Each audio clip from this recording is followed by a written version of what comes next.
राजनीति की दुनिया इतनी चकाचौंध भरी दुनिया है कि आज हर व्यक्ति राजनीति में कदम रखना चाहता है।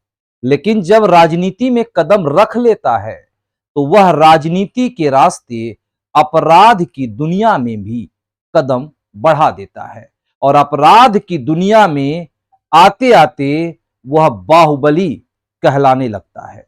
आज हम बात करेंगे कुछ ऐसे ही व्यक्तियों की बात, और खास तौर से यह बात हम इसलिए करेंगे कि अभी उत्तराखंड के देहरादून में एक मासूम बेटी की हत्या हुई है और हत्यारा कोई और नहीं, बिगड़ैल बाप का अमीर बेटा है। जी हां, बिल्कुल आपने सही सुना। लेकिन उससे पहले आप सभी दर्शकों को हम यह बताएंगे कि राजनीति की दुनिया में व्यक्ति राजनीति करने आता है, समाज की सेवा करने आता है, लोगों को नई राह दिखाने आता है, लोगों को गरीबों की उंगली थामने आता है। लेकिन वो करता क्या है? कुछ दिन पहले आपने देखा होगा उत्तर प्रदेश का लखीमपुर किसान हत्याकांड, जो बीजेपी के गृह राज्य मंत्री अजय कुमार मिश्रा और टेनी के पुत्र आशीष मिश्रा ने किया था। आज भी यह चर्चा का विषय है। लेकिन इसकी आग अभी ठंडी नहीं हुई थी कि बीजेपी के नेता के एक बिगड़ैल बेटे ने एक और हत्या कर दिया। बीजेपी की साख बढ़ती हुई धुंध में मिलती नजर आ रही है। और हालांकि बीजेपी ने तत्परता दिखाते हुए बीजेपी के नेता के बेटे को और बीजेपी के नेता के बेटे के भाई को निलंबित कर दिया है, टर्मिनेट कर दिया है, निष्कासित कर दिया है, लेकिन क्या वह मासूम वापस आएगी? अब आप सोच रहे होंगे कि हम किस मासूम की बात कर रहे हैं। तो हम बात कर रहे हैं दर्शकों, उत्तराखंड देहरादून अंकिता हत्याकांड की। अंकिता हत्याकांड की एक एक परत हम खोलते जाएंगे और आपको हम दिखाते जाएंगे राजनीति के हत्यारे की वो काली करतूत, जिसे देख करके आपका खून भी खौल उठेगा कि किस तरह से उसने हत्या किया और हत्या करने के बाद किस तरह से हत्या को छुपाने का काम किया। और यह काम बीजेपी के नेता के बिगड़ैल बेटे का है। चलिए आप सभी दर्शकों को लेकर के चलते हैं। मैं प्रभाकर द्विवेदी और आप देख रहे हैं रियल क्राइम। रियल क्राइम के इस एपिसोड में आप सभी का स्वागत है। दिल थाम कर बैठिएगा। एक मासूम बेटी की हत्या हुई है। पूरा उत्तराखंड ही नहीं बल्कि पूरा भारत आग बबूला हो रहा है और सभी कोस रहे हैं बीजेपी नेता के बिगड़ैल बेटे को कि आखिर उस मासूम ने क्या बिगाड़ा था। शुरुआत करते हैं। खबर है उत्तराखंड के देहरादून की। ऋषिकेश एक ऐसा नाम दुनिया भर में योग नगरी के नाम से प्रख्यात है। देश विदेश से लोग यहां शांति की खोज में आते हैं। यहां साल भर पर्यटकों का सैलाब उमड़ता है। लेकिन शुक्रवार यानी कि कल का यह दिन कालिख बन गई। देहरादून के लिए यह श्राप बन गई और लोगों के मुंह से बीजेपी के नेता के बेटे के खिलाफ सिर्फ बद्दुआ निकलती नजर आई, आक्रोश दिखती नजर आई। क्या हो गया? ऐसा क्या हुआ? ऐसा सनसनीखेज हत्या का मामला सामने आया जिसने पूरे देश को झकझोर कर रख दिया। आपको बता दें, पहली नौकरी अंकिता एक लड़की का नाम है जो मासूम है, गरीब परिवार से है और नौकरी करने के लिए, गरीब परिवार का पालन पोषण करने के लिए अंकिता देहरादून जाती है और पहली नौकरी है इसकी। अंकिता की पहली नौकरी है मन में बड़े बड़े ख्वाब हैं, परिवार का पालन पोषण करने की उम्मीद है और इस उम्मीदों को लेकर के अंकिता देहरादून जाती है और देहरादून में पहली उसकी नौकरी मिलती है और 1 महीना भी पूरा नहीं हुआ था, उसके हाथ में पहली पगार भी नहीं आई थी कि उसके परिवार के लोगों के पास पगार नहीं बल्कि मौत का पैगाम पहुंचती है। जरा सोचिए, उस माता पिता के कलेजे को जरा सोचिए कि उस माता पिता के कलेजे पर क्या बीती होगी कि माता पिता ने गरीबी को देखा था और सोचा था कि उसकी बेटी जाकर के नौकरी करेगी, कुछ चंद पैसे देगी तो परिवार का भरण पोषण होगा, लेकिन उन्हें क्या पता था कि तनख्वाह की जगह बेटी के मौत का पैगाम आएगा। जी हां, आपको बता दें, परिवार की आर्थिक तंगी दूर करने के मकसद से अंकिता पौड़ी के गांव से ऋषिकेश आई थी। यहां पर बंतारा रिसोर्ट में रिसेप्शनिस्ट थी। उसे अपनी पहली नौकरी में 1 महीना भी पूरा नहीं हुआ था कि उसके साथ एक अनहोनी हो गई। रिसॉर्ट का मालिक बिगड़ैल बीजेपी के रईस पुलकित आर्या, अंकित और सौरभ उस पर गलत काम के लिए दबाव बनाने लगे। लोगों का मानना होता है, लोग सोचते हैं कि रिसेप्शनिस्ट को बुरी निगाह से देखते हैं, लेकिन हर रिसेप्शनिस्ट बुरी नहीं होती है और पुलकित आर्या ने वही बुरी नजर डाला और बुरी नजर डाल करके लड़की से गलत काम कराने का प्रयास करने लगा। लेकिन अंकिता ने इस बात से साफ साफ इनकार कर दिया। जब अंकिता ने इस बात की जानकारी अपने साथियों को दी तो रिसॉर्ट के मालिक और उसके 2 साथियों को यह बात नागवार गुजरी कि आखिर अंकिता रिसॉर्ट की निजी जानकारी को अपने दोस्तों को क्यों शेयर की। आखिर अंकिता करती भी तो क्या करती, यदि यहां पे किसी और कोई और लड़की होती तो क्या करती। जो अंकिता ने किया शायद उसने भी वही करती, लेकिन अंकिता के किस्मत को कुछ और मंजूर था। 18 सितंबर का दिन था। 18 सितंबर को लेकर के चारों के बीच कहासुनी हुई। इस दौरान पुलकित ने अंकिता को नहर में धक्का दे दिया और पुलकित आर्या, अंकित और सौरभ मौके से फरार हो गए। रिसॉर्ट के सीसीटीवी में 18 सितंबर की रात अंकिता, पुलकित, अंकित और सौरभ के साथ जाते हुए दिखाई दी तो पुलिस ने तीनों को हिरासत में ले लिया। आरोपित की गिरफ्तारी के बाद मामले का खुलासा हुआ तो उत्तराखंड के साथ साथ पूरी देश सन्न हो गया। आइए अब हम आपको एक एक कर करके अंकिता हत्याकांड की पूरी परत दर परत पूरी कहानी हम आपको सुनाते हैं, जिससे आपकी खून खौल उठेगी। आप बीजेपी नेता के बिगड़ैल बेटे को जितनी भी आपके मन में बद्दुआएं होंगी, वो सारी बद्दुआएं आज आप उड़ेल देंगे। अंकिता से आपका मन द्रवित हो उठेगा। उसकी दर्दनाक कहानी सुनकर के आपका कलेजा पसीज जाएगा। तो दर्शकों, आपको बताना चाहेंगे, अंकिता का परिवार आर्थिक तंगी से जूझ रहा था, लेकिन उसके पिता वीरेंद्र ने अंकिता को किसी चीज की कमी नहीं होने दी। अंकिता भी पिता को सपोर्ट करने के लिए करीब 1 माह पहले 28 अगस्त को बंतारा रिसॉर्ट में जॉब करने पहुंची थी। लेकिन उसे क्या पता था कि जहां वह अपने सुनहरे भविष्य के सपने बुनकर आई थी, वहां उसके साथ अनहोनी हो जाएगी। अंकिता भंडारी अपने माता पिता और बड़े भाई अजय भंडारी की लाडली थी।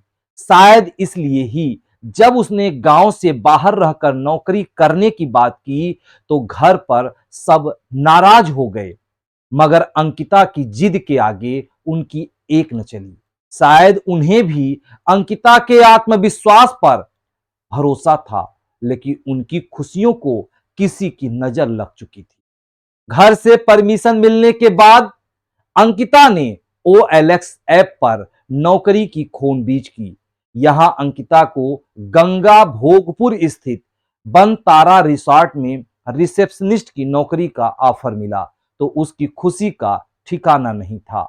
लेकिन उसे क्या पता था कि वहां जाकर उसका भविष्य नहीं सुधरेगा, बल्कि वह पिता को सपोर्ट करने का उसका सपना सपना ही रह जाएगा। 28 अगस्त 2022 दिन रविवार, बीरेंद्र भंडारी अपनी लाडली को खुद ही रिसोर्ट में नौकरी ज्वाइन करवाने चल दिए। रास्ते भर वह बेटी को समझाते हुए आ रहे थे कि मन ही लगाकर काम करना, कोई परेशानी हो तो मुझे या मां को बताना। बेटी के सपनों को पंख लगते देख पिता भी उत्साहित थे। लेकिन 18 सितंबर की काली रात भंडारी परिवार की खुशियां लील गई। उस दिन बीरेंद्र ने अंकिता को ज्वाइन करवाया। नौकरी पाकर अंकिता बहुत खुश थी। पिता को भी गांव में संचालित रिसोर्ट्स में नौकरी मिलने पर संतोष था। लेकिन उन्होंने सपने में भी नहीं सोचा होगा कि उनके जिगर का टुकड़ा हमेशा हमेशा के लिए उनकी नजरों से दूर हो जाएगी।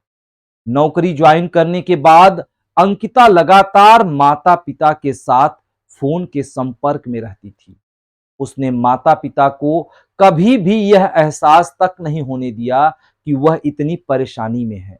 शायद अंकिता के जेहन में पिता की आर्थिक स्थिति का ख्याल आ जाता होगा कि उसके पिता कितने गरीब हैं।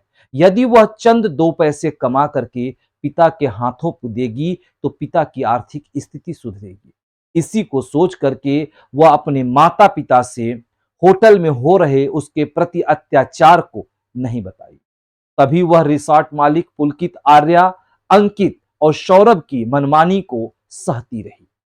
शुरुआत में अंकिता की नौकरी सही चल रही थी, लेकिन बाद में कुछ दिनों बाद रिसोर्ट मालिक पुलकित आर्या और उसके साथी अंकित को परेशान करने लगे। वह उस पर रिसोर्ट में आने वाले कस्टमर से गलत संबंध बनाने का दबाव बनाने लगे। जी हां दर्शकों, आपने बिल्कुल सुना और मैंने पहले भी बता दिया कि रिसेप्शनिस्ट गलत नहीं होती है, लेकिन होटल मालिक क्यों बुरी नजर से देखते हैं ये समझ के परे है। और आज वही होटल मालिक पुलकित आर्या ने इसके प्रति भी बुरी नजर डाला और आने वाले कस्टमर से संबंध बनाने का दबाव बनाने लगे। उसने ऐसा करने से साफ साफ मना कर दिया। घर पर वह बात बताने में संकोच कर रही थी, इसलिए उसने यह बात अपनी दोस्त पुष्प को फोन पर बताई थी। अंकिता अपनी सभी छोटी बड़ी बातें अपने दोस्त जम्मू निवासी पुष्प के साथ शेयर करती थी, जिस पर पुलकित आर्या और उसके साथी नाराज हो गए कि हमारी बातें वह अपने दोस्त को क्यों बताती है। 18 सितंबर 2022 दिन रविवार, अंकिता कई दिनों तक रिसोर्ट मालिक पुलकित आर्या और उसके साथियों की बात टालती रही। लेकिन रविवार की शाम इसी बात को लेकर अंकिता, पुलकित, अंकित और सौरभ के बीच रिसोर्ट में विवाद और कहासुनी हुई। तब अंकिता ने रोते हुए रिसोर्ट के एक कर्मचारी को कॉल किया और उससे अपना बैग लाने के लिए कहा।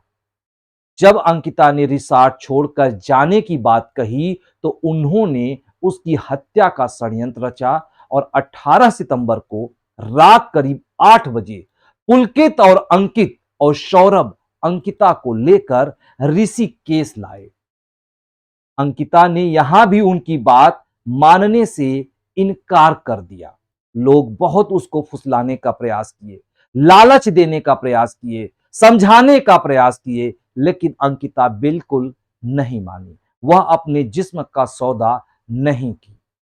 उसने कहा कि वह रिसोर्ट में चल रहे कामों के बारे में अपने घर वालों और परिचितों को बता देगी। झगड़ा बढ़ने पर उसने पुलकित का मोबाइल नहर में फेंक दिया। इसके बाद पुलकित और अंकिता के बीच हाथापाई भी हुई, जिसके बाद पुलकित ने अंकिता को चीला नहर में धक्का दे दिया। यहीं से होती है अंकिता हत्याकांड की शुरुआत। जरा सोचिए दोस्तों, नहर हो, हाथापाई हो रही हो, लेकिन अचानक कोई आपको धक्का दे दे तो क्या होगा? अब बताते हैं उस मासूम के साथ क्या हुआ।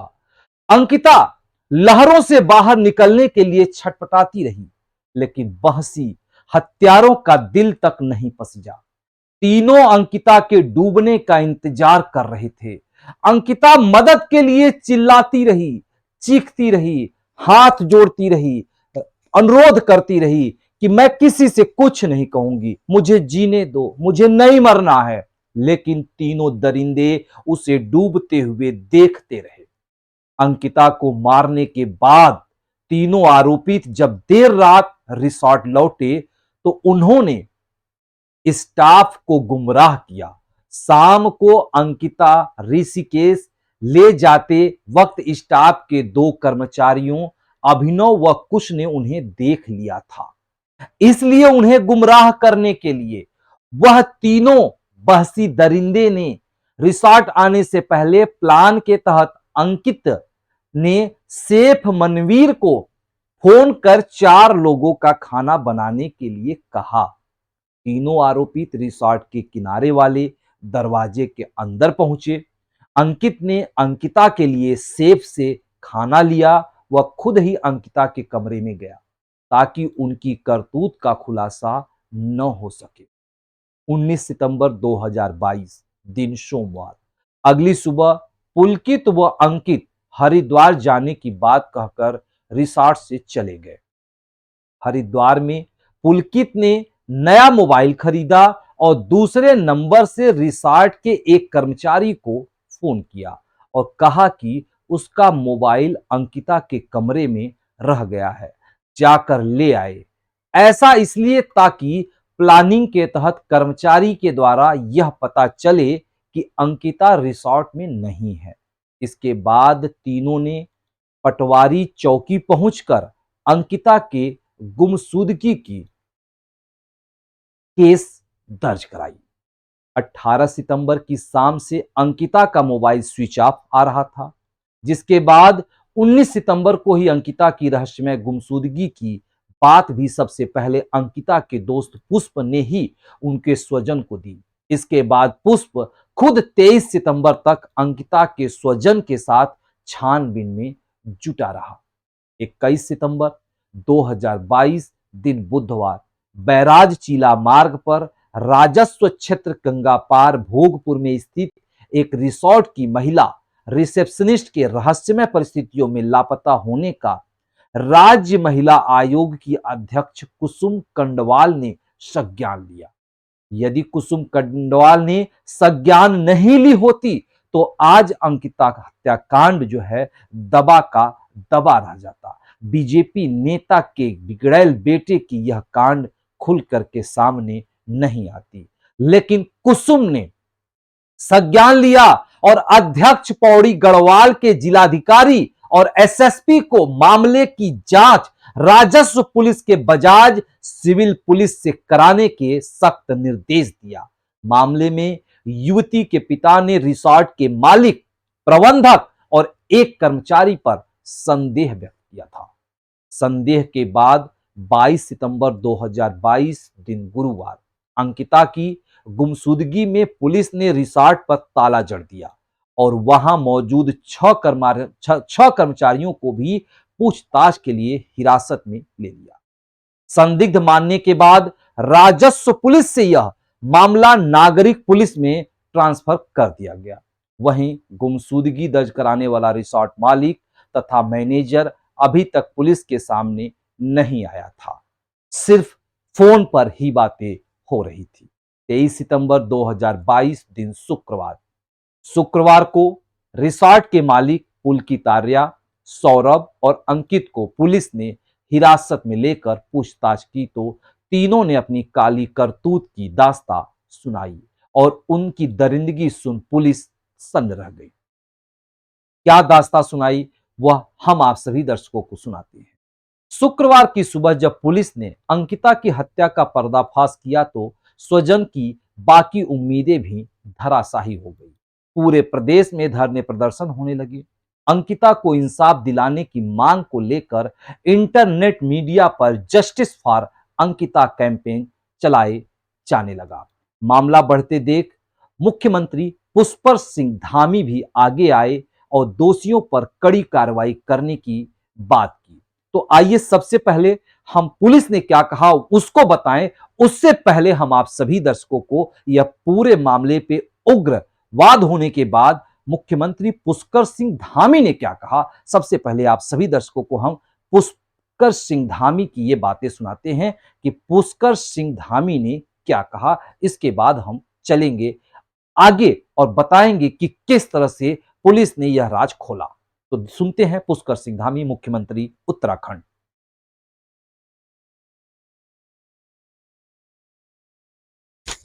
गिरफ्तारियों को लेकर पुलिस ने आगे सारे काम किए हैं और ऐसी जो जघन्य घटनाएं हैं उस पर जितनी कठोर कार्रवाई हो सकती है उस पर कठोर से कठोर कार्रवाई होगी।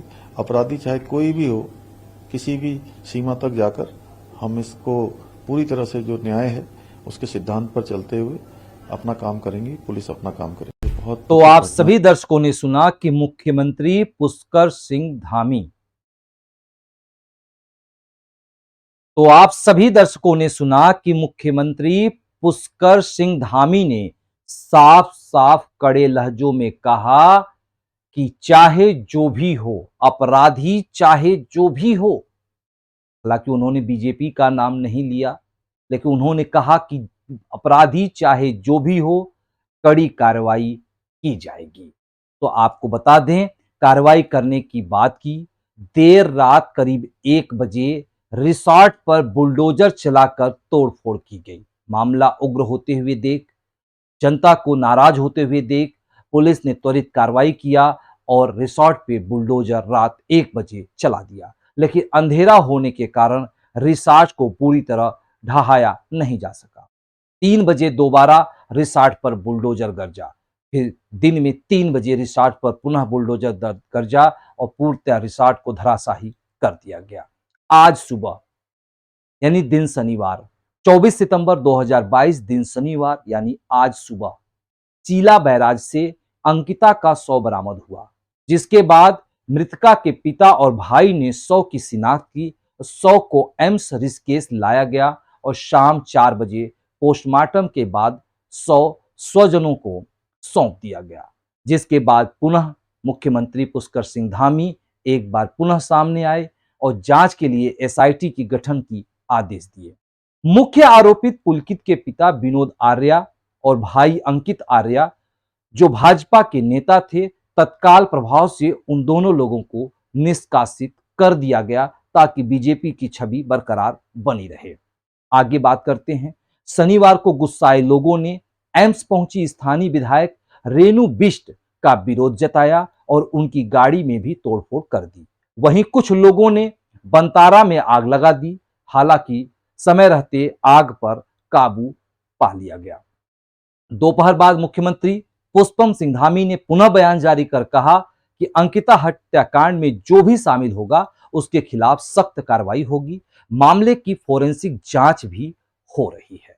तो हत्या किस तरह से की गई, अब दर्शकों हम आपको बताते हैं कि जब अंकिता में और रिसोर्ट मालिक में बैराज पे यानी कि नहर के पास तू मैं होने लगा, तो तू मैं होने पे अंकिता की कुछ बात रिकॉर्ड थी पुलकित आर्या के मोबाइल में। पुलकित आर्या ने मोबाइल दिखाने का प्रयास किया कि ये देखो तुम्हारी कुछ बातें हैं, और इसी में गुस्से में आके अंकिता ने मोबाइल छीना और नहर में फेंक दिया कि ना रहेगा बांस ना बाजेगी बांसुरी, ना रहेगी मोबाइल ना खुलेगी उसकी रिकॉर्डिंग। जिस पर गुस्साए पुलकित आर्या ने अंकिता को पकड़ा और नहर में फेंक दिया, और फेंकने के बाद तब तक उसके मौत का इंतजार करते रह गए जब तक हाथ जोड़ती, विनती करती, कराहती, गिड़गिड़ाती, निवेदन करती अंकिता पूर्णतया जल की धारा में समा नहीं गई। तो यह थी दर्दनाक अंकिता हत्या कांड की पूरी दास्तां। अब जरा सोचिए दर्शकों, यह रियल क्राइम से आज पूरा उत्तराखंड ही नहीं बल्कि पूरा भारत आक्रोशित है और अंकिता को न्याय दिलाने की मांग कर रहा है। अब इस कहानी में हालांकि अपराधी गिरफ्तार भी हो चुके हैं, अब सजा बाकी है। तो इस रियल क्राइम में बस इतना ही। जल्द मिलेंगे कुछ और रियल क्राइम के साथ, तब तक हमें दे इजाजत। लेकिन आप बने रहें फास्ट न्यूज इंडिया पे, क्योंकि यहां होती है हर खबर पर नजर। यदि इस खबर को आप किसी भी सोशल मीडिया पर देख रहे हैं तो लाइक, कमेंट, शेयर करना ना भूलें। हमें दे इजाजत और आप बने रहें फास्ट न्यूज इंडिया पे। नमस्कार।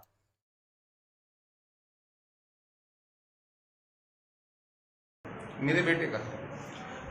आपके बेटे पर आरोप ये है कि जो ये लड़की मिसिंग है, आपका बालक जो है पुलकित, वो उसको सेक्सुअली हैरेसमेंट कर रहा था, ऐसे कुछ एविडेंस आए हैं? नहीं, ऐसी बात नहीं है, ये सब बिल्कुल झूठ बात है। ऐसी कोई बात नहीं है।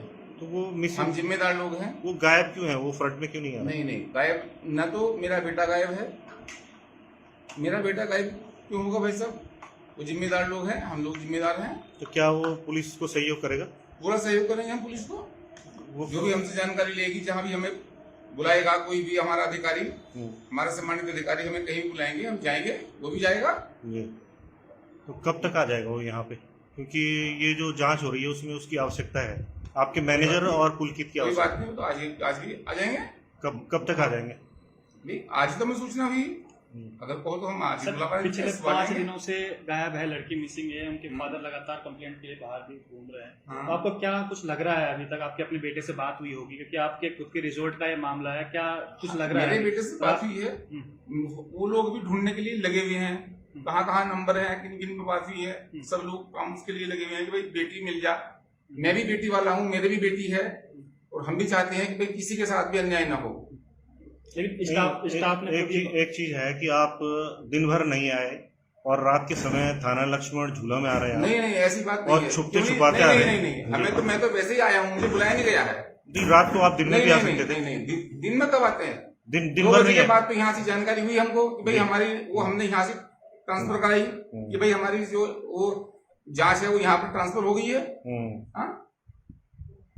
हमको आप 10 बार बोलो, हम 10 बार आएंगे। नहीं, जो अभी तक जो हमें साक्ष्य मिले हैं उसके हिसाब से आपके बालक ने उसके साथ बदतमीजी की, बहुत ज्यादा बदतमीजी की है। अगर ये साक्ष्य मिले हैं और बालक मेरा अपराधी है, तो जो भी उसके लिए सजा होगी उसको दो आप। ठीक है। क्या पीड़ित परिवार से मिले हैं? हम पीड़ित परिवार से मिले हैं। हमारी पूरी सहानुभूति बेटी के पीड़ित परिवार के साथ है। जो भी हमें कहेंगे हम उनको सहयोग करने के लिए तैयार हैं। पीड़ित परिवार के साथ हैं। आपके रिजोर्ट के कैमरे गायब क्यों है? 3 महीने से बंद क्यों है? कारण क्या है? नहीं, ये कोई कारण नहीं है। वहां से कंस्ट्रक्शन का काम हो रहा है, वहां रिसोर्ट में कंस्ट्रक्शन चल रहा है, इस कारण से कैमरे बंद है। क्या कहीं ना कहीं पे ये कुछ तथ्य छुपाने का लग रहा है क्या? नहीं, हम कोई तथ्य नहीं, हम जिम्मेदार लोग हैं। ना हम खुद को छुपाते हैं, ना हम किसी तथ्य को छुपाएंगे। जो भी सच्चाई होगी वो सामने आए।